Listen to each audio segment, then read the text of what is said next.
Les relations entre le Rwanda et la France semblent évoluer. Les deux pays ont signé mardi 30 juin plusieurs accords financiers pour un montant de 56 millions de dollars. Cette signature représente les premiers engagements en financement souverain depuis près de 30 ans. La signature de ces conventions marque le début d'une collaboration beaucoup plus forte à venir entre les deux pays. D'autres projets de collaboration dans les domaines de l'énergie, de l'éducation et des technologies numériques sont prévus pour être développés entre les deux parties.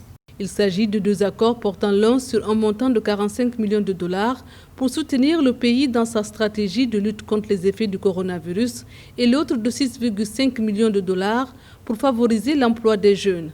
Il est suivi d'un don de 2,2 millions de dollars pour soutenir les ménages touchés par la pandémie. D'une certaine manière, le fait qu'aujourd'hui il y ait des accords financiers entre les deux pays, ça montre que l'économie peut venir au bout du politique et que d'une certaine manière, on peut mettre en place des relations, même si les relations sont difficiles. Je prends l'exemple de la France et beaucoup d'autres pays, on peut quand même parvenir à se pardonner et à générer d'autres types de relations, notamment des relations économiques qui vont permettre de générer des emplois dans les deux pays et qui seront favorables du côté de la France, tout comme du côté du Rwanda.